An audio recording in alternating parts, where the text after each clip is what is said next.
अब शुरू करते हैं लेक्चर को। अपन लास्ट लेक्चर में जो पॉइंट्स आपसे मैंने डिस्कस करे थे, आखिरी आखिरी के पॉइंट्स, उनको एक क्विकली रिवीजन देते हैं। तो आज के लेक्चर का कंटिन्यूशन आपका होगा और आज बात करेंगे कुछ और बहुत जरूरी फीचर्स पाइथन में regarding variables and other things. तो मैंने आपको 3 पॉइंट्स लास्ट लेक्चर में सी और पाइथन के वेरिएबल्स के बीच में बताए थे। एक बार क्विकली इनको रिकॉल अपन कर लें। आप बताइए, int a is equal to 10 का क्या इफेक्ट होता है सी में with respect to memory. Memory में एक ब्लॉक बनता है, वो या 4 बाइट का होगा, 2 bytes for turbo and 4 bytes for other compilers. होगी इस ब्लॉक के अंदर स्टोर 10, कुछ एड्रेस होगा, let's imagine at random this address is 1000। ठीक, यानी मैं फिर याद दिला दूं, सी में जब कोई वेरिएबल बनता है, वेरिएबल के नाम पे ब्लॉक रिजर्व होता है, जो आप वैल्यू देते हैं वो ब्लॉक में स्टोर हो जाती है, उस ब्लॉक का अपना कोई एड्रेस होता है। एज अगेंस्ट दिस, जब आप यही लाइन पाइथन में लिखते हैं, कुछ बहुत ही डिफरेंट होता है।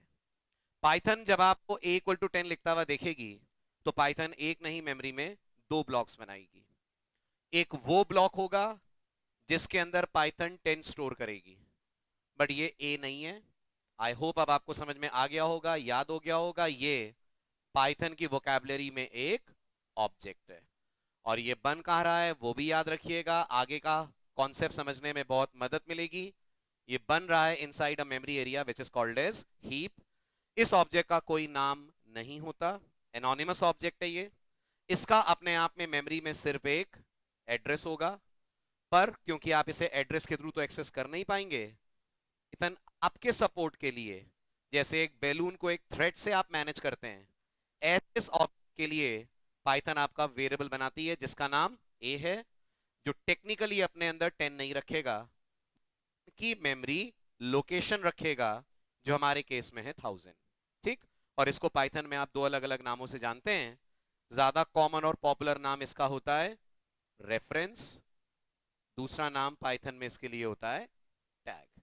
तो variables in Python are references और tags to the actual memory locations जहां जाकर वैल्यू होती है स्टोर, राइट। और डायनेमिक है, तो जब भी पाइथन में आप सुनेंगे ये चीज डायनेमिक है, इनफैक्ट हर चीज डायनेमिक है, तो याद रखिएगा वो चीजें क्रिएट होती हैं हमेशा हीप में। तो पाइथन के अंदर हर ऑब्जेक्ट जो आप बनाते हैं, that object lives inside the memory area called as heap, जबकि सी में ऐसा कॉन्सेप्ट इस पर्टिकुलर वेरिएबल क्रिएशन पे नहीं होता। पहला पॉइंट तो आपने ये पढ़ा था।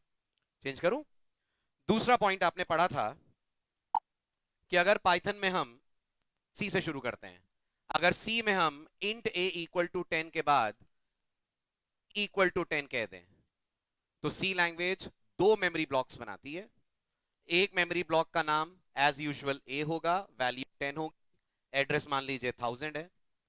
दूसरे मेमोरी ब्लॉक का नाम बी होगा, वैल्यू इसमें भी 10 होगी, बट 100% इसका एड्रेस 1000 से कुछ डिफरेंट होगा। मान लेते हैं इसका एड्रेस होगा 2000। और इस तरह से सी में ब्लॉक्स रेप्लिकेट होते जाएंगे। जितनी बार आप एक फ्रेश वेरिएबल क्रिएट करेंगे, इट डजंट मैटर उस फ्रेश वेरिएबल की वैल्यू के जैसी है या उससे डिफरेंट है। One thing is for sure, नया ब्लॉक बनेगा ही बनेगा, उसमें ये वैल्यू कॉपी होगी ही होगी, इस नए ब्लॉक का एड्रेस पुराने वाले से डिफरेंट होगा ही होगा। Coming back to Python, things are much different. Python में अगर आपने बोला a is equal to 10, Python जैसा मैंने कहा हीप में ऑब्जेक्ट बना देगी, ऑब्जेक्ट में 10 डाल देगी, ऑब्जेक्ट का एड्रेस 1000 होगा, देन आपके इस वेरिएबल a में आकर हो जाएगा स्टोर।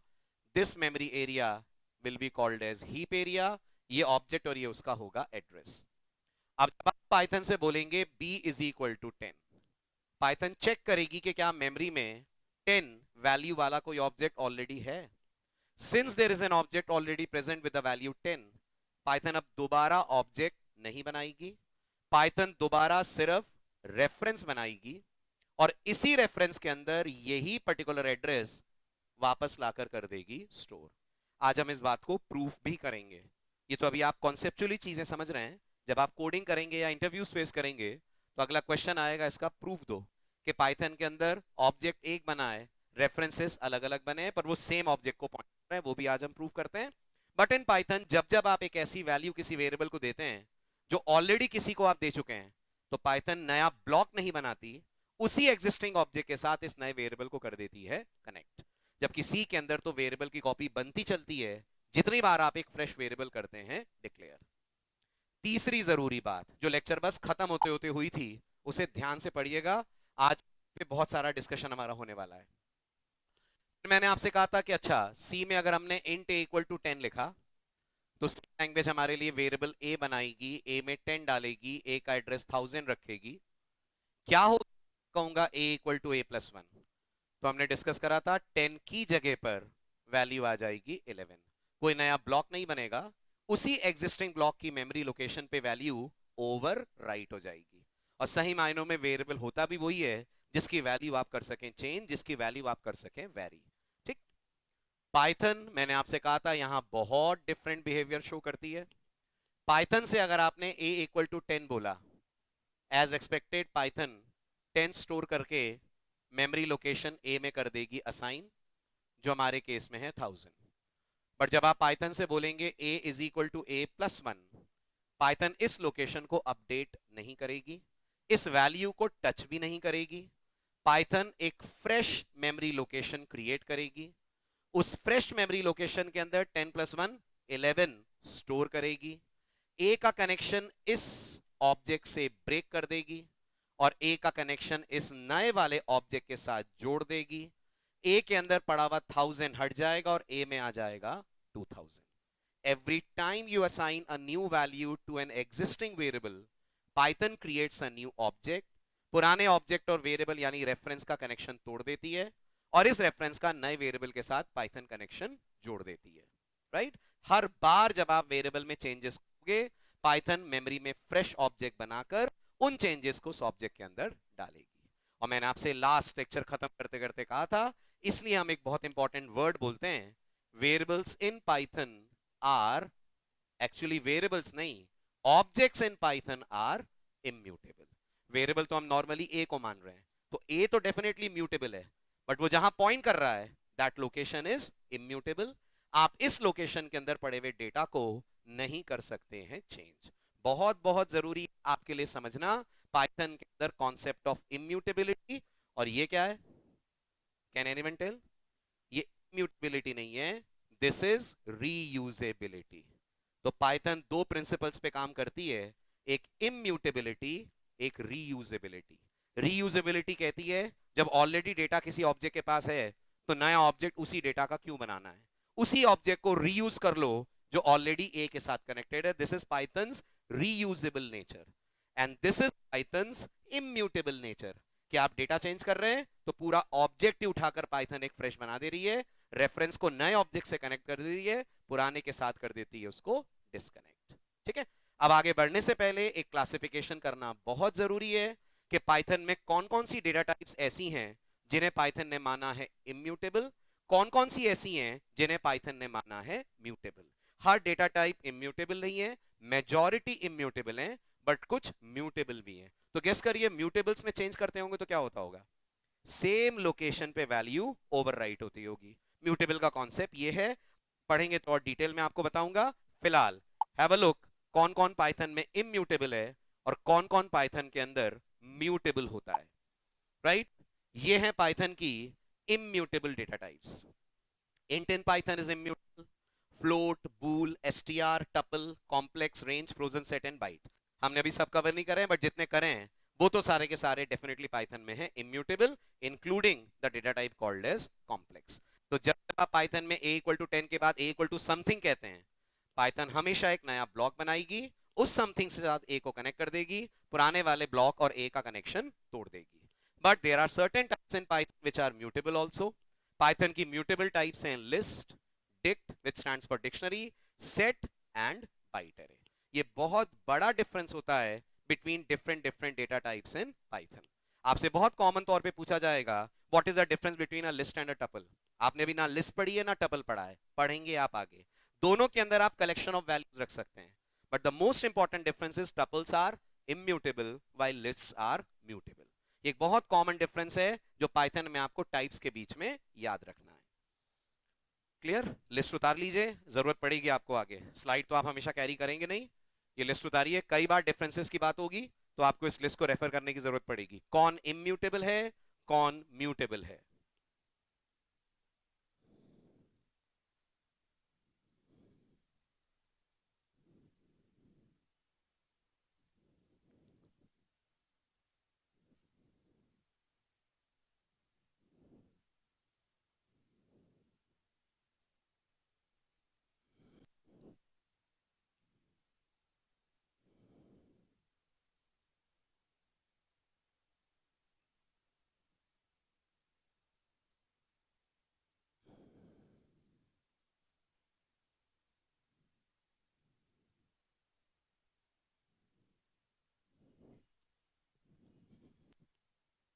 चलें आगे, हो गया, done.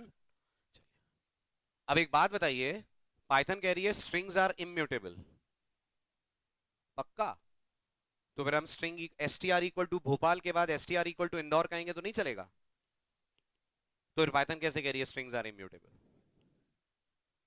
S T R equal to Bhopal के बाद S T R equal to Indore बोलेंगे तो अलग ऑब्जेक्ट बनेगा, उसी ऑब्जेक्ट के जिसमें अंदर भोपाल था उस पे इंदौर ओवरराइट नहीं होगा।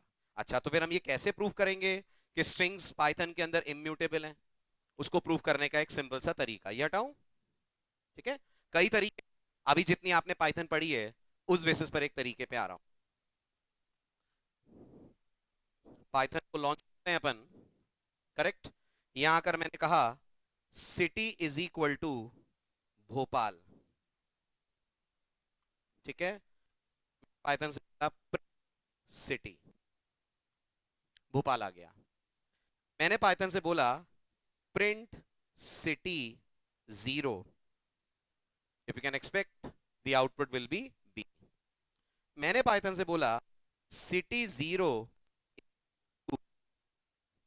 भोपाल को चौपाल कर दो, पाइथन को गुस्सा आ जाएगा, पाइथन एक्सेप्ट नहीं करेगी। Reason, string objects are immutable, they don't support assignment. जब भी कोई चीज पाइथन में इम्यूटेबल होगी, the error flashed on your screen will be such and such object does not support item assignment. इसमें आप वैल्यू असाइन नहीं कर सकते। इसका मतलब आप पाइथन को ये बोलने की कोशिश कर रहे हैं सिटी जहां पॉइंट कर रहा है वहां जो फर्स्ट लेटर है उस पर ओवरराइड कर दो E की जगह पर सी। पाइथन अलाउ नहीं कर सकती। आप s T R equal sorry city equal to c बोलिए, चलेगा। उस केस में सिटी भोपाल छोड़कर सी को पॉइंट कर लेगा। लेकिन आप ये नहीं बोल सकते पाइथन को city zero equal to C, that will be an error because string objects in Python are immutable. City zero बोलकर आप किसे बदल रहे हैं? ऑब्जेक्ट के कंटेंट्स बदल रहे हैं, और पाइथन स्ट्रिंग ऑब्जेक्ट के कंटेंट नहीं बदलेगी। सिटी इक्वल टू सी बोलने से चलेगा, क्योंकि ऐसा करने से ऑब्जेक्ट के कंटेंट नहीं बदले, रेफरेंस के कंटेंट्स बदले, नए ऑब्जेक्ट का एड्रेस रेफरेंस में हो गया assign. So in Python strings are also immutable. आप एक एक लेटर एक्सेस कर सकते हो, एक इंडेक्स पे जा सकते हो, बट आप उसके कंटेंट्स को बदलने की कोशिश नहीं कर सकते। ऐसा करने पर you will get this kind of run time errors. चलूं आगे, डन। चलिए नेक्स्ट, हटाऊं। अब आता है एक बड़ा सवाल, जिस सवाल का डिस्कशन हमें करना है इंटरव्यू के लिए भी और आगे की पाइथन कॉन्सेप्ट्स पढ़ने के लिए भी। पाइथन में आपने देखा चीजें इम्यूटेबल है, मैक्सिमम चीजें इम्यूटेबल है। तो पहला क्वेश्चन जो है प्रोग्रामर आपके दिमाग में आना चाहिए, आपको पूछना चाहिए, क्यों करा पाइथन ने ऐसा? Why Python decided to make objects as immutable? जबकि पाइथन की प्रेडिसेसर लैंग्वेजेस इम्यूटेबल की जगह मैक्सिमम चीजों को रखती हैं म्यूटेबल। पाइथन ने इम्यूटेबल क्यों चुना? और इस सवाल के बाद ही अगले सवाल का जवाब समझ में आएगा। तो अगला सवाल है ही बड़ा टिपिकल, उसको बाद में पढ़ते हैं। पहले अपन फर्स्ट क्वेश्चन का आंसर ढूंढते हैं। बहुत सिंपल आंसर है। पाइथन का मानना है कि पाइथन की इम्यूटेबिलिटी जो सबसे बड़ा बेनिफिट देती है वो ये कि मेमोरी आपके कोड में बच जाती है। कैसे बच जाती है, इसके लिए पुराने एग्जाम्पल्स पे लौटते हैं। यहां बताइए, अगर मैं 10 वेरिएबल बनाता हूं, सी लैंग्वेज की बात कर रहा हूं, हर एक में 10 डालता हूं, तो 10 के 10 वेरिएबल्स के लिए सी नए नए ब्लॉक्स बनाएगी और एक एक वेरिएबल कंज्यूम करेगा 2 या 4 बाइट। पाइथन में सोचिए, अगर मैं 10 वेरिएबल भी बनाता हूं, ऑब्जेक्ट क्रिएट होगा सिर्फ एक, सारे के सारे उसे एक कॉमन ऑब्जेक्ट को करेंगे पॉइंट। तो पहला फायदा इम्यूटेबल करने का यह है, पाइथन आपके केस में चीजों को रीयूज कर पाती है। एक ही लोकेशन पे डेटा रहता है और सारे के सारे रेफरेंसेस उसी लोकेशन को पॉइंट करते हैं, तो आपकी मेमोरी बचती है। बट आप मेरे से एक काउंटर क्वेश्चन कर सकते हैं, नहीं तो मैं आपसे करता हूं। ये जो बेनिफिट है ये तो तब है ना जब सबके लिए वैल्यू सेम है। आप नोटिस करिए, मैं एक ही वेरिएबल को तीन अलग अलग वैल्यूज देता हूं।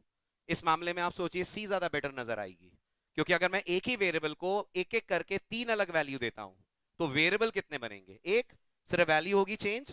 लेकिन पाइथन के बारे में सोचिए, अगर मैंने कहा a इक्वल टू 10, फिर मैंने कहा, सॉरी, a की जगह b is equal to again some different value, let's say a is equal to 20, a is equal to 30, तब पाइथन क्या करेगी? तो आपको लेक्चर समझ में आ रहा होगा तो आपको पता होगा पाइथन बनाएगी टोटल तीन ऑब्जेक्ट।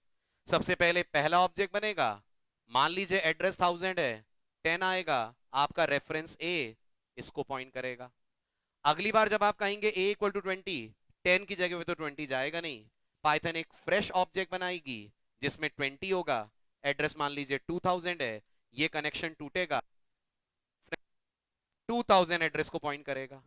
ठीक वैसा का वैसा एक फ्रेश ऑब्जेक्ट और बनेगा, उतनी ही मेमोरी जितनी इसके पास कंज्यूम हुई थी, राउंड अबाउट 28 बाइट्स। और फिर आप जब फिर से कहेंगे a इज इक्वल टू 30, तो सोचिए इनका कनेक्शन टूट जाएगा, ये जो एड्रेस है मान लीजिए 3000, ये आपके a में आएगा और वैल्यू यहां पर 30 स्टोर होगी। तो क्या ये मेमोरी वेस्ट नहीं कर रहे हैं? नहीं कर रहे हैं। अब इस जवाब को समझने के लिए कि इसे वेस्ट क्यों नहीं किया जा रहा है पाइथन में, आपको तीन बहुत बहुत इंपॉर्टेंट वोकैबुलरीज, टर्मिनोलॉजीज पाइथन में समझनी होंगी, अब भी आज ही आगे बढ़ने से पहले। पहला टर्म है पाइथन के अंदर गार्बेज ब्लॉक, ठीक है। दूसरा टर्म है पाइथन के अंदर गार्बेज कलेक्शन। तीसरा टर्म है पाइथन के अंदर रेफरेंस काउंट। ये तीनों समझ लीजिए, इस सवाल का जवाब समझ में आ जाएगा कि इस केस में तो मेमोरी वेस्ट होनी चाहिए, बट क्यों हम मान रहे हैं कि यहां कोई वेस्टेज नहीं हो रहा। सबसे पहले सुनिए, what is the meaning of the word garbage block. Python जैसी लैंग्वेजेस ये मानती हैं कि जब भी कोई रेफरेंस किसी ऑब्जेक्ट को पॉइंट करना छोड़ देता है और उस ऑब्जेक्ट को कोई और रेफरेंस भी पॉइंट नहीं कर रहा है, तो वो ऑब्जेक्ट पाइथन की वोकैबुलरी में बन जाता है गार्बेज ब्लॉक। कंफ्यूज मत होइएगा कि सर आप तो बोलते थे पाइथन में गार्बेज वैल्यू नहीं होती। मैं आज भी बोल रहा हूं पाइथन में गार्बेज वैल्यू नहीं होती। मैं गार्बेज वैल्यू की बात नहीं कर रहा हूं, मैं बात कर रहा हूं गार्बेज ब्लॉक की। यानी मेरे एग्जाम्पल पे अगर अपन लौटें, तो जब आपने a इक्वल टू 20 कहा होगा, तो ये जो 10 है ये पाइथन की वोकैबुलरी के हिसाब से बन गया होगा गार्बेज ब्लॉक। और जब आपने a इक्वल टू 30 कहा होगा, तो ये जो 20 है ये भी पाइथन के हिसाब से बन गया होगा गार्बेज ब्लॉक। यानी जब जब किसी रेफरेंस को, किसी ऑब्जेक्ट को कोई रेफरेंस पॉइंट करना छोड़ देता है और कोई और रेफरेंस भी उसे पॉइंट नहीं कर रहा होता है, तो वो ऑब्जेक्ट पाइथन के लिए बन जाता है गार्बेज ब्लॉक। अब पाइथन इन गार्बेज ब्लॉक्स को हाथों हाथ, जैसे ही आपका रेफरेंस इसे पॉइंट करना छोड़ता है, हाथों हाथ मेमोरी से पिक करती है और ले जाकर वापस फ्री पूल यानी हीप में डिपॉजिट कर देती है, ताकि आप दोबारा से इन ऑब्जेक्ट्स को फ्यूचर में यूज कर पाए। आई रिपीट द स्टेटमेंट, जैसे ही पाइथन में आपका रेफरेंस इस पर्टिकुलर ऑब्जेक्ट को पॉइंट करना छोड़कर दूसरे से कनेक्ट होता है, तुरंत के तुरंत पाइथन इस गार्बेज ब्लॉक को पिक करती है। यानी पाइथन का नगर निगम बहुत स्ट्रांग है, गाड़ी घूमती रहती है मेमोरी के अंदर, जहां कचरा लिखा नगर निगम ने वो कचरा उठाया और उसको डिस्पोज ऑफ कर दिया। राइट, ये जो नगर निगम है पाइथन का, ये जो पाइथन का म्यूनिसिपल कॉर्पोरेशन है, इस म्यूनिसिपल कॉर्पोरेशन का नाम होता है गार्बेज कलेक्टर, और ये जो कर रहा होता है उसे बोलते हैं अपन गार्बेज कलेक्शन।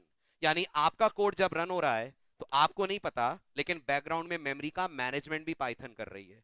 इधर आपका कोड अपने स्टेटमेंट्स रन कर रहा है, उधर पाइथन बैकग्राउंड में मेमोरी को मैनेज कर रही है। और ये करने के लिए पाइथन जिस इंटरनल मैकेनिज्म पे डिपेंड करती है, उस इंटरनल मैकेनिज्म का नाम होता है गार्बेज कलेक्शन। गार्बेज कलेक्शन वो प्रोसेस है जो दुनिया की कई पॉपुलर लैंग्वेजेस फॉलो करती हैं। आप सब जानते होंगे, जिनको जावा की बेसिक नॉलेज है, वहां भी गार्बेज कलेक्शन होता है, डॉटनेट में भी गार्बेज कलेक्शन होता है, जावास्क्रिप्ट में भी गार्बेज कलेक्शन होता है। सी सी प्लस प्लस में गार्बेज कलेक्शन नहीं होता है। सी सी प्लस प्लस में कोई ऑटोमेटिक तरीका नहीं होता है डायनेमिक ब्लॉक्स को हटाने का, उसके लिए प्रोग्रामर को ही कॉल करना पड़ता है फ्री या डिलीट नाम का फंक्शन या कीवर्ड। बट पाइथन जैसे लैंग्वेजेस में this process is automatic. Programmer को टेंशन नहीं लेनी है कि वो a इक्वल टू 20 बोल रहा है तो 10 का क्या होगा, और वो a इक्वल टू 30 बोल रहा है तो 20 का क्या होगा। ये अपनी सही जगह पर पहुंच जाएंगे, और इनकी सही जगह पर इन्हें पहुंचाने के लिए पाइथन का एक प्रोसेस बैक में काम कर रहा है विच इज कॉल्ड गार्बेज कलेक्शन। अब एक थोड़ा सा और डीप सुनिए जी। हाँ जी। हाँ, वो रीयूज होने के लिए आपको मिल जाता है। हाँ, तो रैम में, लेकिन वो हीप के उस एरिया में जहां से वापस मेमोरी सप्लाई हो जाएगी। पाइथन इसे आपको रीयूज करने देगी। पाइथन ये मानकर चलेगी कि अगली बार जब आप कोई ब्लॉक बनाएंगे तो इस ब्लॉक को यूज करा जा सकता है। पाइथन के पास है, आपके प्रोग्राम की तरफ से रिलीज है, पाइथन ने उसे फ्री कर दिया। ऐसे तो पाइथन बहुत सारे ऑब्जेक्ट्स मेमोरी में पहले से बना के रख रही है, बट आपके प्रोग्राम की तरफ से वो रिलीज है ना। टेक्निकली तो फ्री वो तभी होगा जब प्रोग्राम बंद होगा। ठीक। अब तीसरा पॉइंट, गार्बेज कलेक्शन काम करता कैसे है। गार्बेज कलेक्शन को कैसे पता चलता है कि ये ऑब्जेक्ट को अब मुझे कलेक्ट कर लेना है। ठीक, ध्यान दीजिएगा, आपको इस बात का जस्टिफिकेशन मिलेगा कि पाइथन में ऑब्जेक्ट इतनी ज्यादा साइज के क्यों बनते हैं। अगर भूले ना हो तो आप बताइए, इंटीजर कितने साइज का है? 28 बाइट्स का। ठीक है, अब सुनिए पाइथन में इंटीजर की साइज इतनी बड़ी क्यों होती है। पाइथन में जब जब आप कोई ऑब्जेक्ट बनाते हैं ऑफ टाइप इंटीजर, पाइथन इस ऑब्जेक्ट के अंदर तीन इंपॉर्टेंट इंफॉर्मेशन स्टोर करती है। करती तो बहुत सारी है, बट आप जिस लेवल पे हैं, आपको तीन चीजें बताता हूं जो एक ऑब्जेक्ट के अंदर पाइथन रखती है। एक तो पाइथन इसके अंदर इसकी वैल्यू रख रही है विच राइट नाउ इज 10। दूसरा, पाइथन इस पर्टिकुलर ब्लॉक के अंदर ये भी इंफॉर्मेशन स्टोर कर रही है कि ये ऑब्जेक्ट किस डेटा टाइप का है। किस डेटा टाइप का है ये ऑब्जेक्ट? ये डेटा टाइप इंट है। तीसरा, हर ऑब्जेक्ट के साथ एक स्पेशल वेरिएबल होता है जिसका नाम होता है आरसी, जिसका नाम होता है रेफरेंस काउंट। ये रेफरेंस काउंट बाय वन बढ़ता जाता है जैसे जैसे इस ब्लॉक के रेफरेंसेस बढ़ते जाते हैं। बाय वन घटता जाता है जैसे जैसे इस ब्लॉक के रेफरेंसेस हटते जाते हैं। और जब रेफरेंस काउंट 0 हो जाता है तो ये ब्लॉक गार्बेज कलेक्टर के निशाने पर आ जाता है, और पाइथन में ये ब्लॉक बन जाता है अपने आप में गार्बेज ब्लॉक। एक एग्जांपल से आपको समझाता हूं। मान लीजिए मैंने पाइथन से बोला a इज इक्वल टू 10। जैसा आप जानते हैं, ना सिर्फ पाइथन ब्लॉक बनाकर उसमें 10 डालकर उसका एड्रेस a में डालेगी, बट जो मैंने आपको अभी अभी बोला, अगर आपने उसे समझा है, इसी के अंदर एक रेफरेंस काउंट नाम का मेंबर होगा जिसकी वैल्यू पाइथन बाय डिफॉल्ट कर देगी 1। ये 1 क्या बता रहा है? This object right now is being pointed by one reference and that reference is a। फिर आपने पाइथन से बोला b is equal to 10। Python ने एक और b नाम का रेफरेंस बनाया, उसमें भी 1000 डाला, और उसने भी क्योंकि इसी ऑब्जेक्ट को पॉइंट करा, पाइथन इसका रेफरेंस काउंट कर देगी 2। अब मान लीजिए आपने थोड़ी देर बाद कहा a is equal to 20। Python a का कनेक्शन इस ऑब्जेक्ट से तोड़ देगी, a का कनेक्शन एक नए ऑब्जेक्ट के साथ जोड़ देगी, उस नए ऑब्जेक्ट में 20 रहेगा, का रेफरेंस काउंट 1 हो जाएगा, a इससे कनेक्ट हो जाएगा, a के अंदर 1000 की जगह 2000 आ जाएगा, और नोटिस करिए इसका 2 से रिड्यूस होकर रेफरेंस काउंट 1 हो जाएगा। और फिर आपने थोड़ी देर बाद बोला b इज इक्वल टू 20, तो वो जो b था वो भी अब इसे पॉइंट करना छोड़ देगा, b भी कनेक्ट हो जाएगा इस नए वाले ऑब्जेक्ट के साथ, b के अंदर भी आ जाएगा अब 2000, ये रेफरेंस काउंट घटकर हो जाएगा 0, ये रेफरेंस काउंट बढ़कर हो जाएगा 2। जैसे ही ये रेफरेंस काउंट 0 होगा, ये ब्लॉक पाइथन की वोकैबुलरी में बन जाएगा गार्बेज ब्लॉक, और बैकग्राउंड में चल रहा गार्बेज कलेक्शन का प्रोसेस इस ब्लॉक को कलेक्ट करके ले जाएगा। जावा वाले स्टूडेंट स्पेशल ध्यान दें, जावा के अंदर गार्बेज कलेक्शन बहुत लेट चलता है, कब चलता है नहीं चलता है कुछ नहीं पता। पाइथन का गार्बेज कलेक्शन इतना प्रॉम्प्ट है कि जैसे ही आपके प्रोग्राम के अंदर कोई ऑब्जेक्ट गार्बेज में कन्वर्ट होता है, गार्बेज कलेक्शन प्रोसेस उस ऑब्जेक्ट को पिक कर लेता है। This is one of the big reasons Python memory को बेटर मैनेज कर पाती है, but this is also one of the big reasons why Python is so very slow. आप में से बहुत से स्टूडेंट्स पूछ पाइथन जावा से स्लो क्यों है? इसी कारण से है, क्योंकि जावा गार्बेज कलेक्शन प्रोसेस को इतनी इंपॉर्टेंस नहीं देती। पाइथन गार्बेज कलेक्शन को इतनी इंपॉर्टेंस देती है कि आपके प्रोग्राम के चलते के साथ वो बैकग्राउंड में चेक करती रहती है कौन कौन से ऑब्जेक्ट्स बन चुके हैं गार्बेज, और उन्हें तुरंत के तुरंत मेमोरी से कर लेती है पिक। इस अगर कोई पूछता है पाइथन स्लो क्यों है, तो उसके दो बड़े बड़े रीजन है। Number 1, Python is dynamic. Number 2, Python इसलिए स्लो है क्योंकि उसमें ये प्रोसेस जो मेमोरी को क्लीन अप कर रहा है ये बैकग्राउंड में चलता ही रहता है, चलता ही रहता है। जैसे ही आपका ब्लॉक किसी ऑब्जेक्ट को पॉइंट करना छोड़ता है, पाइथन उसे पिक करके ले जाती है, ये मानते हुए कि वो है गार्बेज। और पाइथन का गार्बेज कलेक्शन के मैकेनिज्म का नाम मत भूलिएगा। This mechanism is called as reference count mechanism. What is reference count? Reference count is a value which tells to Python कि ये ऑब्जेक्ट को कितने रेफरेंस अब कर रहे हैं पॉइंट। और जब वो जब उसको कोई पॉइंट नहीं करता, तो रेफरेंस काउंट उसका हो जाता है 0। और मजे की बात ये सब कुछ आपकी नॉलेज के बिना होता है, बैकग्राउंड में होता है। मैं ये नहीं भी पढ़ाता आपको तो भी कोई फर्क नहीं पड़ता, आप प्रोग्रामिंग कर लेते। लेकिन कुछ ऐसी कॉन्सेप्चुअल बातें हैं जो आपको नहीं समझ में आती अगर आपको ये प्रोसेस नहीं पता। और अगर अभी समझने में दिक्कत भी जा रही हो तो परेशान बिल्कुल मत होइएगा। आगे हम इसको एक बार और पढ़ेंगे जब हम म्यूटेबल और इम्यूटेबल को डिटेल में करेंगे डिस्कस। अभी के लिए बस इतना याद रख लीजिए, जैसे किसी ऑब्जेक्ट का रेफरेंस उससे अलग होता है, पाइथन के लिए वो बन जाता है गार्बेज, और पाइथन उसकी मेमोरी को रिलीज कर देती है using the process called as garbage collection. खुद गार्बेज कलेक्शन जिस प्रिंसिपल पे काम करता है, that principle is called as principle of reference count. Right, चलिए अब आते हैं थोड़े से प्रैक्टिकल पार्ट पे।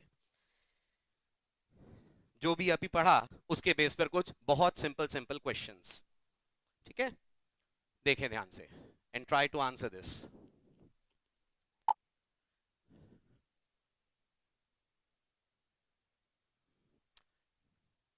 ये बताइए, अगर मैंने कहा a इज इक्वल टू 10, ठीक है, ध्यान से बोर्ड देखें please, b is equal to 10, कितने ऑब्जेक्ट्स बने?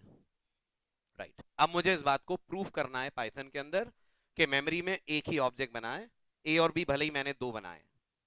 इस बात को प्रूफ आप पाइथन में दो तरीके से कर सकते हैं। नंबर वन, आप पाइथन से कहें तो पाइथन आपको इन ऑब्जेक्ट्स का एड्रेस प्रिंट करके दे सकती है। अगर दोनों का एड्रेस बिल्कुल सेम आया तो ऑब्वियस ही बात है ऑब्जेक्ट बना है एक। कैसे करते हैं पाइथन में एड्रेस प्रिंट? पाइथन के पास एक फंक्शन होता है जिसका नाम होता है आईडी। जैसे मैं यूज कर रहा हूं, आपको समझ में आ रहा होगा, it's a built in function. ID function आपसे रेफरेंस का नाम लेता है और इस रेफरेंस में जो एड्रेस स्टोर्ड है वो एड्रेस आपके स्क्रीन के ऊपर प्रिंट कर देता है। नाम आईडी क्यों है? आईडी इसलिए because ID stands for identity. Identity is made up of address, because addresses are unique, IDs are unique. आप चेक करके जैसे ही आप एंटर स्ट्राइक करोगे आपको ये एक एड्रेस मिलेगा। अगर मैं आपसे पूछूं ये क्या है, ये पाइथन की तरफ से वो मेमोरी एड्रेस है जहां स्टोर्ड है द वैल्यू 10, जिसको रेफर कर रहा है द वेरिएबल a। ठीक, सेकेंड वे, आप फिर से कहिए आईडी ऑफ b। अगर b किसी नए एड्रेस पे पॉइंट कर रहा होगा तो आईडी आनी चाहिए बिल्कुल डिफरेंट। बट नोटिस करिए exactly the same number is getting displayed. This means both a and b are pointing to the same location. तो जिनको c आती है आप वहां एड्रेस ऑफ लगाते थे। Instead of using address of in Python we call a function whose name is id। तो एक आप टाइप यूज कर रहे थे कुछ दिनों पहले, वो आपको बताता था वेरिएबल की टाइप क्या है, आईडी बताएगा आपको ऑब्जेक्ट का एड्रेस क्या है। तो जब भी आपको ये डाउट हो, देखूं ऑब्जेक्ट नया बना के पुराने वाले को ही अपडेट करा, आईडी प्रिंट करके देख लीजिए, अगर आईडी सेम आ रही है तो ऑब्जेक्ट नया नहीं बना है, उसी पर्टिकुलर ऑब्जेक्ट को दोनों रेफरेंसेस ने मिलकर कर लिया है पॉइंट। अच्छा, अब क्या होगा बताइए, अगर आपको बातें समझ में तो a इक्वल टू 20, क्या बोलते हैं? जल्दी फटाफट, जैसे ही आप बोलेंगे a is equal to 20, Python की तरफ से एक नया ऑब्जेक्ट बनेगा, 10 को a छोड़ देगा, a को a पॉइंट करने लगेगा उस ऑब्जेक्ट को जिसमें 20 है, वैल्यू तो बदलेगी, एड्रेस भी हो जाएगा चेंज। किसका? a का? नहीं, a जिस ऑब्जेक्ट को पॉइंट कर रहा है उसका। देखने के लिए आप चेक करिए ID of a, you will get a different address as compare to the previous one. लेकिन अगर मैं आईडी ऑफ b बोलूं तो, अगर मैं आईडी ऑफ b बोलूं तो मुझे अभी भी मिलेगा previous address. ID is one of the best ways in Python to determine object किस लोकेशन को कर रहा है पॉइंट। तो लिखिए ID b, you will get the same previous value जो पहले मिल रही थी। दिस इज वन वे, ठीक है। दूसरा तरीका, एक बार फिर बताइए, what is this in Python? Hindi में समझा दीजिए, क्या बोल रहे हो आप पाइथन से जब आप बोल रहे हो a double equal to b? आप पाइथन से बोल रहे हो a और b की वैल्यूज कंपेयर करो, राइट? जब आप double equal to operator Python में लगाते हैं पाइथन कंपेयर ऑब्जेक्ट के कंटेंट्स करती है, ऑब्जेक्ट के कंटेंट्स, और ऑब्जेक्ट के कंटेंट्स 10 और 10 है क्योंकि दोनों का ऑब्जेक्ट सेम है। तो ऑब्वियस ही बात है इसका आंसर आपको मिलेगा ट्रू। बट गौर करिएगा, this comparison is comparison of values, not comparison of addresses. ठीक है, अगर आप एड्रेसेस कंपेयर करना चाहते हैं तो आप पाइथन से बोलेंगे ए इज बी। हिंदी में इसका मतलब है, आप पाइथन से बोल रहे हैं मुझे चेक आओ ए और बी सेम ऑब्जेक्ट को पॉइंट कर रहे हैं कि नहीं कर रहे हैं। फिलहाल आप याद करिए दोनों सेम ऑब्जेक्ट को पॉइंट नहीं कर रहे हैं, तो आंसर आएगा फॉल्स। एज अ बिगनर बड़ा कॉमन स्टूडेंट्स के दिमाग में इस में आता है, वो लगता है फिर सर क्या फर्क रहा डबल इक्वल टू में। डाउट को थोड़ा और स्ट्रॉन्ग करता हूं मैं। देखिए, मैंने पाइथन से बोला x इक्वल टू 10, मैंने पाइथन से बोला y equal to 10, I said x is y, Python ने बोला true. I said x double equal to y, Python ने बोला true. As a beginner confusion बना रहता है, आप कह रहे हो x और y इस बोलने से एड्रेस कंपेयर करेंगे और डबल इक्वल टू से वैल्यू कंपेयर करेंगे, तो सर बात तो बराबर है ना, जब वो सेम ही ऑब्जेक्ट को पॉइंट कर रहे हैं तो वैल्यू भी सेम होगी और एड्रेस भी सेम होगा। यस, बात बराबर है as far as objects are immutable. जब म्यूटेबल टाइप्स के बीच में आप इन्हें लगाएंगे तो आपको डिफरेंस नजर आएगा। लेक्चर समझ में आ रहा हो तो बताइए, लिस्ट इम्यूटेबल है कि म्यूटेबल है? म्यूटेबल है। अभी हमने लिस्ट नहीं पढ़ी है ना, बट इस पॉइंट को समझाने के लिए आपको बताता हूं, a list is nothing but a collection of values, almost same as arrays in other languages. तो मैं एक लिस्ट बनाता हूं, ध्यान दीजिए, लिस्ट का नाम देता हूं I is equal to, list बनाने का तरीका होता है स्क्वायर ब्रैकेट लगा के वैल्यूज डाल दो कॉमा से सेपरेट करके। तो मैंने पाइथन से बोला आई इज इक्वल टू 10, 20, 30, बंद करा। क्लियर? फिर मैंने पाइथन से बोला j इज इक्वल टू 10, 20, 30। अगर आप बात समझ पा रहे हैं और म्यूटेबल और इम्यूटेबल का डिफरेंस समझ पा रहे हैं, तो ये ऑब्जेक्ट जो स्क्वायर ब्रैकेट में आपको दिख रहा है, कितने ऑब्जेक्ट बने होंगे अगर लिस्ट म्यूटेबल है तो? 2 बने होंगे और दोनों का एक एक रेफरेंस होगा। अब देखिएगा डबल इक्वल टू और इसके बीच का डिफरेंस। जब मैं पाइथन से बोलूंगा आई डबल इक्वल टू जे, तो मैं पाइथन से बोल रहा हूं दोनों की वैल्यू कंपेयर करो। Are they having exactly same values? Yes. The answer which I'll get in this case will be true.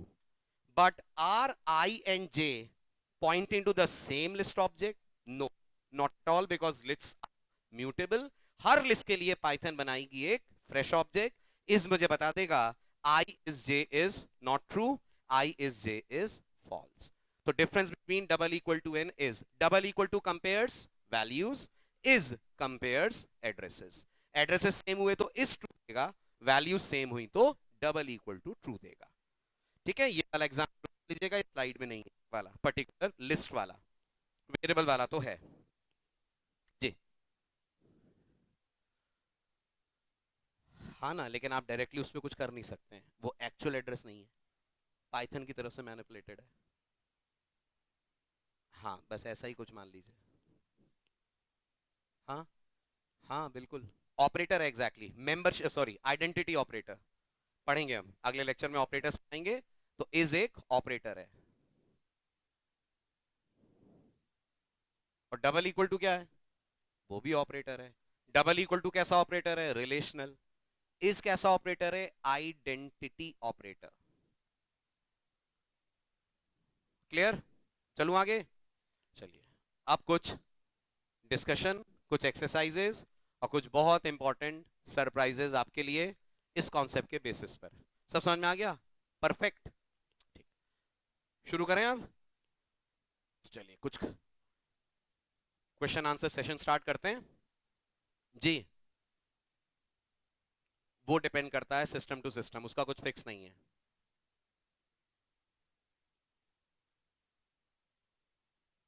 Python robust language, हाँ है ना? अरे किसने बोला रोबस्ट लैंग्वेज एड्रेस शो नहीं करती? रोबस्ट लैंग्वेज वो लैंग्वेज होती हैं जो आपके द्वारा की गई गलतियों को देखकर प्रोग्राम टर्मिनेट कर देती हैं ताकि वो सिस्टम को नुकसान ना पहुंचाए। एड्रेस शो नहीं करना सिक्योरिटी का पॉइंट होता है। तो जावा रोबस्ट इसलिए नहीं है कि वो एड्रेस शो नहीं करती, जावा सिक्योर है, इसलिए हम बोलते हैं वो एड्रेस शो नहीं कर रही है। पाइथन सिक्योर है but not at that level जिस लेवल पे बाकी लैंग्वेजेस हैं। रोबस्ट जरूर है, एक्सेप्शन हैंडलिंग पाइथन में भी है, एक्सेप्शंस पाइथन में भी आती हैं, राइट। चलिए ये हो गया वो कहानी जो मैंने आपको समझाया, आईडी देख लिया, इज देख लिया, ठीक। अब कुछ एग्जाम्पल्स बताओ, बहुत ध्यान से देखिएगा। क्या लग रहा है? a is equal to -5, b is equal to -5, a is b, true के false? Good, true. a is equal to 256, b equal to 256, a is b कि नहीं? ट्रू, परफेक्ट, नो ट्विस्ट, कुछ खास नहीं, एक्सपेक्टेड भी यही था। a is equal to -6, b is equal to -6, a is b,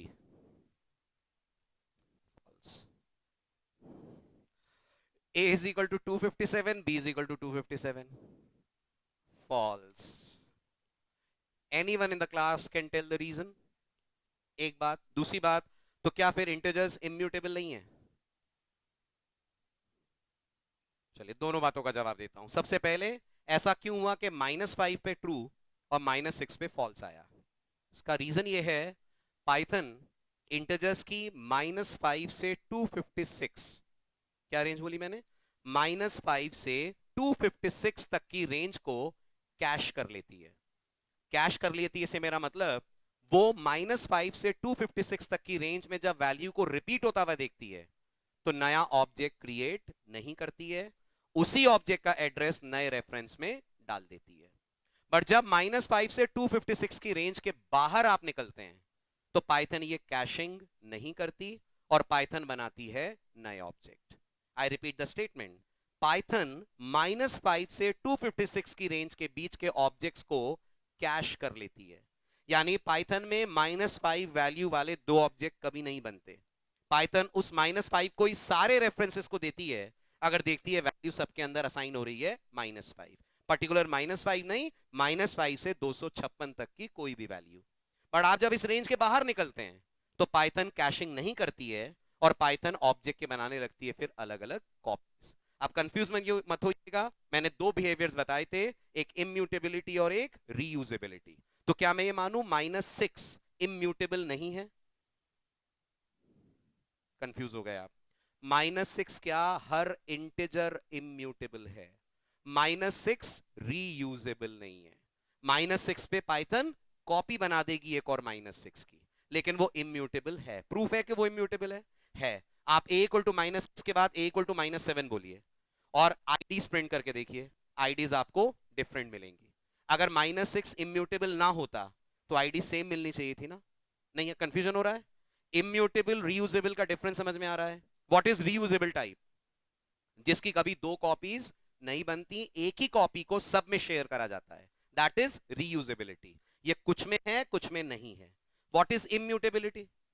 immutability मतलब आप कोई भी चेंज करोगे तो एक नई कॉपी बनेगी। तो क्या -6 इम्यूटेबल है? हाँ है।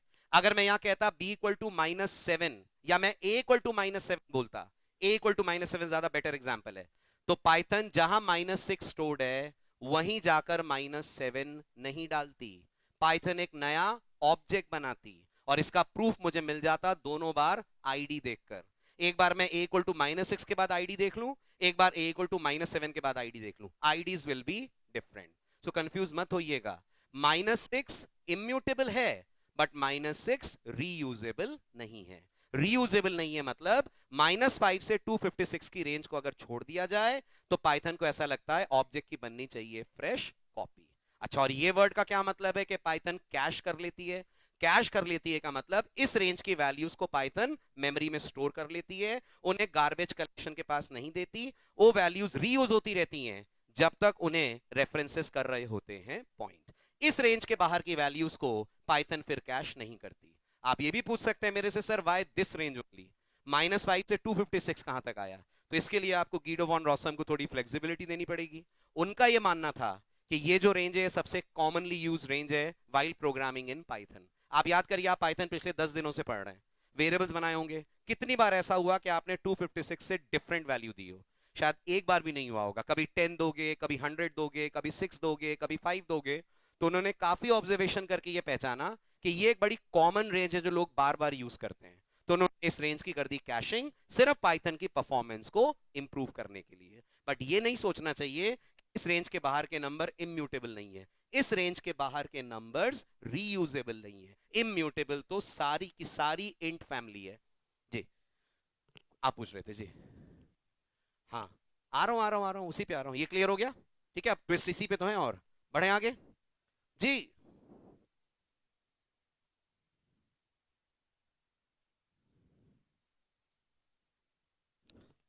एग्जैक्टली, पाइथन उनकी कैशिंग करके रखती है, यही तो कैशिंग का मतलब है। चलूं आगे, हो गया? चलिए अब एक और ट्विस्ट, आप बताइए। A is equal to Bhopal, b is equal to Bhopal, a is b, yes, यानी स्ट्रिंग्स आर इम्यूटेबल तो थी, रीयूजेबल। भोपाल बने, एक बना, रेफरेंस बने दो, तो strings are reusable. Fine.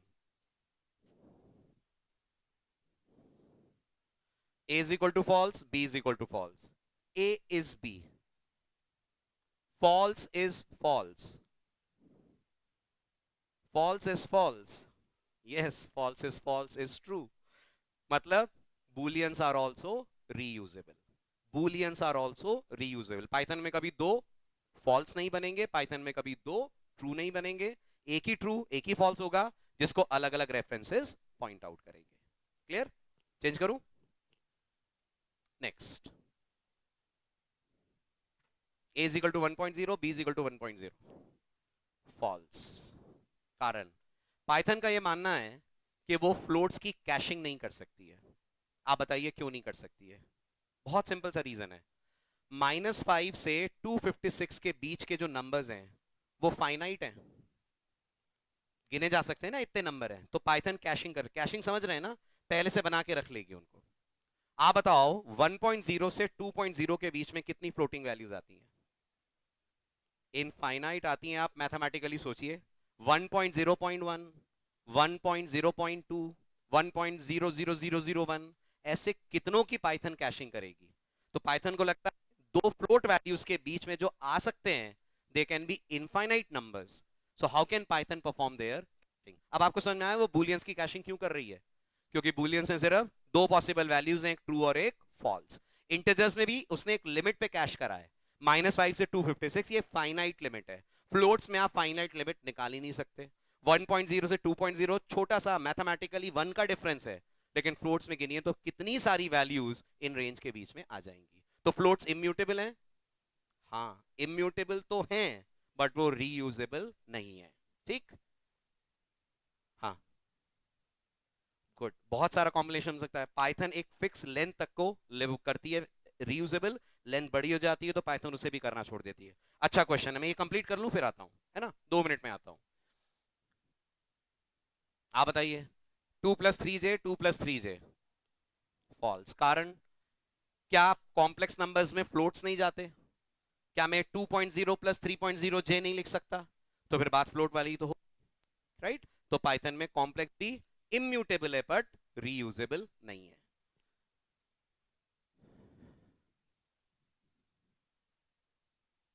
Change करूं ये rule? The concept of caching or object reusability applies to strings and booleans but doesn't apply to float and complex। जबकि इन सब में कॉमन क्या है? जल्दी, yes, all of them are immutable, but some of them are reusable, some of them are cached, some of them are not cached by Python। Change करूं? किसको? हाँ, पर आप रेंज तो चेंज कर दोगे ना, कोई फिक्स नहीं है ना कि आप इंटीजर ही लोगे, इसलिए। चेंज करूं? नेक्स्ट, अब आपके डाउट पे आता हूं।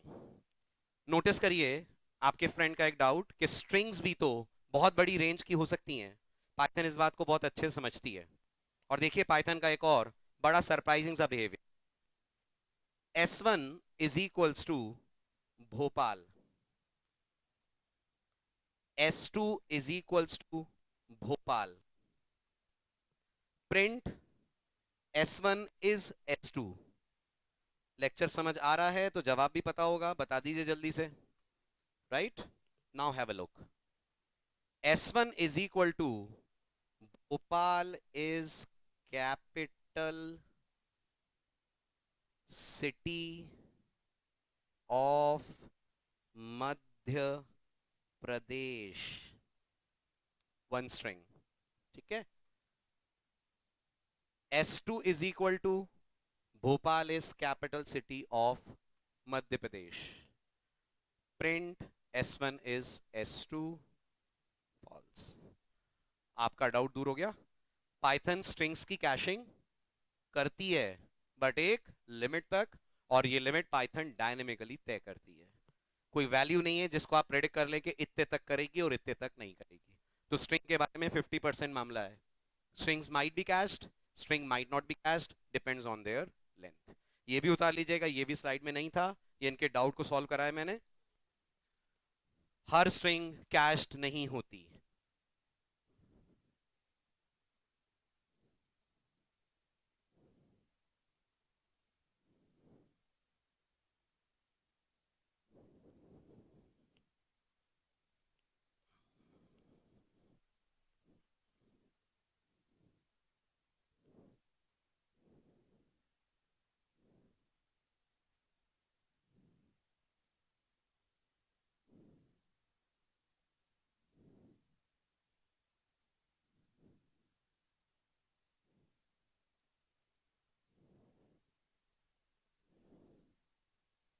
हम्म.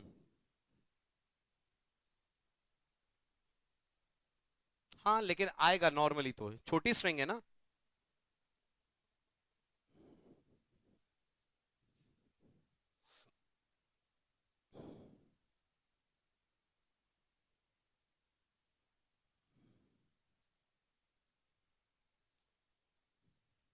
हो गया. डन. आगे बढ़िए. ये अगले छोटे से कॉन्सेप्ट पे टाइटल डालिए कमेंट्स. टाइटल डालिए अगला creating comments in Python. Title डालिए क्रिएटिंग कमेंट्स इन पाइथन. अब आगे बढ़ने से पहले सबसे पहले ये बताओ, आप सबने प्रोग्रामिंग के बेसिक्स पढ़े हैं. कमेंट्स क्या होते हैं, कमेंट्स क्यों बनाए जाते हैं? एक तो वो होते हैं जो आप दूसरों पे करते हैं. एक प्रोग्रामिंग में होते हैं. प्रोग्रामिंग में कमेंट्स क्या होते हैं और क्यों बनाए जाते हैं? जब भी आप इंडस्ट्री लेवल पे काम करते हैं तो आप एक टीम ऑफ प्रोग्रामर के साथ इन्वॉल्व होते हैं. जरूरी नहीं है कि आप अपने प्रोग्राम के अंदर जो लॉजिक ले रहे हैं वो हर इंसान को कोड देखते ही समझ में आ जाए. तो हर कंपनी अपने डेवलपर्स से एक्सपेक्ट करती है कि वो कोड लिखते वक्त उसको प्रॉपर तरीके से कमेंटेड करें, ताकि कोई भी थर्ड पर्सन अगर आप कोड को पढ़े तो कमेंट्स देखकर उसे प्रोग्राम का लॉजिक समझने में, पढ़ने में दिक्कत ना जाए. तो कमेंट्स नॉर्मली आप अपने लिए नहीं बनाते हैं, कमेंट्स आप बनाते हैं लोगों के लिए. दूसरा रीजन कमेंट्स बनाने का ये भी होता है, आपने प्रोग्रामिंग करी होगी तो आप इसको अच्छे से समझते होंगे. आपने कोई प्रोग्राम बनाया, रन करा, उसका आउटपुट वो नहीं आया जो आपको लगता था, तो आप उस प्रोग्राम के लॉजिक को चेंज करते हैं. बट कई बार आपको ये भी श्योर नहीं होता कि जो आप चेंज कर रहे हैं वो भी लॉजिक सही है कि नहीं. तो आप चाहते हैं जो पुराना कोड है उसको थोड़ी देर के लिए ऑफ कर दिया जाए, नया कोड लिख दिया जाए. अगर चल गया तो ठीक, नहीं तो पुराने वाले को वापस ले आएंगे. इन दो रीजन से हम चीजों को करते हैं कमेंट आउट. पाइथन के अंदर कमेंट्स बनाने के हमारे पास दो तरीके होते हैं. एक होता है पाइथन में सिंगल लाइन कमेंट, ठीक, जो पाइथन का ऑफिशियल तरीका होता है. अब ऑफिशियल का मतलब क्या है, अभी आपको 5 मिनट में समझाता हूं. दूसरा तरीका होता है पाइथन में कमेंट्स को मल्टी लाइन कमेंट्स बनाना, जो बन तो जाता है लेकिन गैर कानूनी है. ठीक, गैर कानूनी क्यों है वो आपको अभी पता चलेगा जब इसकी आप डिटेल समझेंगे. तो मैं यहां वर्ड बोल रहा हूं अनऑफिशियल. हालांकि कोई इतना माइन्यूट चेक रखता नहीं है आपके कोड पे, बट आज जब समझेंगे तो पता चलेगा मल्टी लाइन कमेंट्स पाइथन में अनऑफिशियल तरीका क्यों माना गया है कमेंटिंग करने का. सबसे पहले आते हैं सिंगल लाइन कमेंट्स के ऊपर. मैंने पाइथन से कहा a is equal to 10, a is equal to 11, a is equal to 12. आप सब जानते हैं प्रिंट करूंगा तो आउटपुट 12 आएगा. मैं चाहता हूं ये दोनों लाइनें एग्जीक्यूट ही ना हो, कोड में रहे पर एग्जीक्यूट ना हो. तो इसको मुझे करना पड़ेगा कन्वर्ट इनटू कमेंट्स. पाइथन में सिंगल लाइन कमेंट बनाने का तरीका बहुत सिंपल है। आप अगर सी डबल प्लस या जावा के बैकग्राउंड से हैं तो वहां डबल फॉरवर्ड स्लैश लगाया जाता है। पाइथन में किसी भी लाइन के आगे हैश लगा दीजिए। This hash will make this line convert into comment. जब मैं कह रहा हूं ये लाइन कमेंट हो जाएगी तो गौर करिएगा, कंपाइलर इंटरप्रेटर इसे देखेंगे तक नहीं, यानी ये लाइनें उनके लिए एग्जिस्ट ही नहीं करेंगी। क्यों? क्योंकि आपने इनके आगे लगा दिया है हैश। कोड जब आपका रन होगा आपको स्क्रीन आउटपुट मिलेगा सिर्फ एक value, which right now is the value 10। This is how we create single line comments in Python.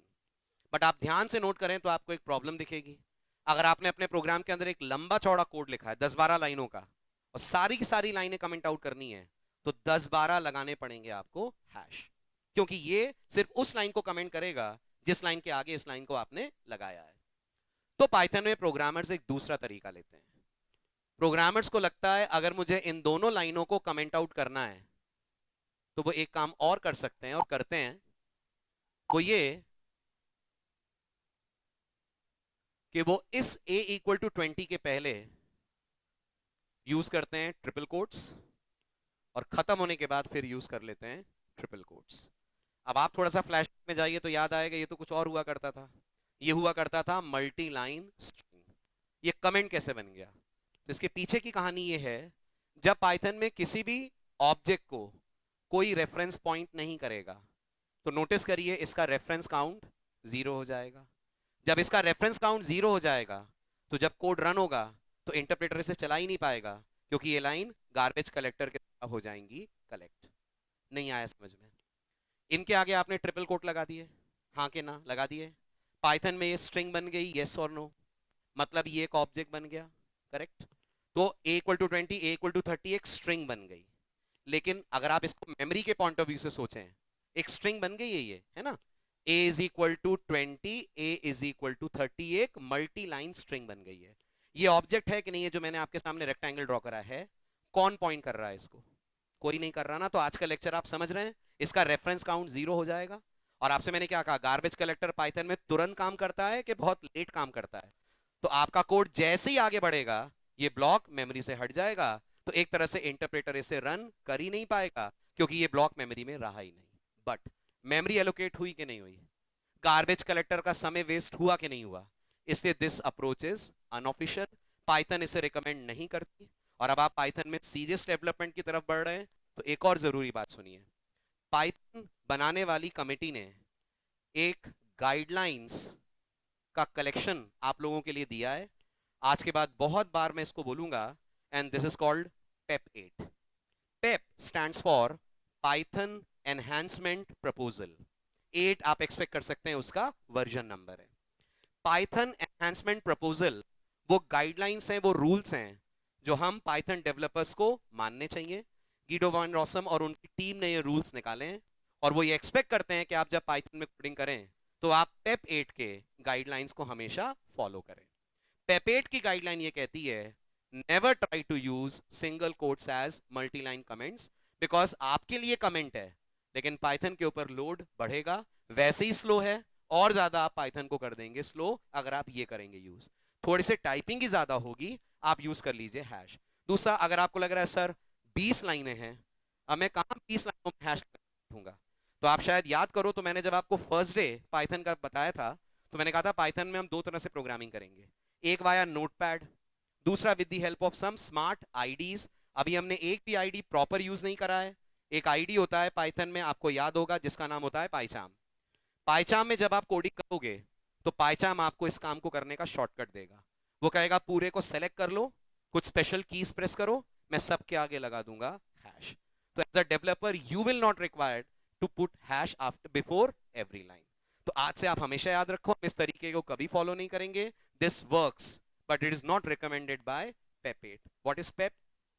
Python enhancement proposal. क्या है ये?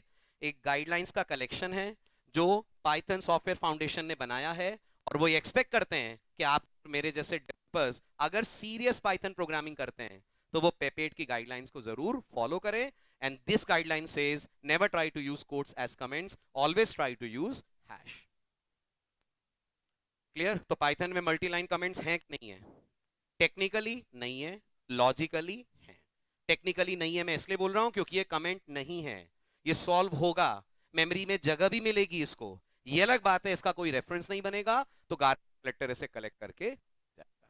इसलिए आप मान सकते हो ये कमेंट है, बाकी टेक्निकली तो वो एक अनरेफरेंस्ड स्ट्रिंग ऑब्जेक्ट है जो बना, मेमोरी कंज्यूम करी, हट गया क्योंकि गार्बेज कलेक्शन ने उसको फ्री कर दिया।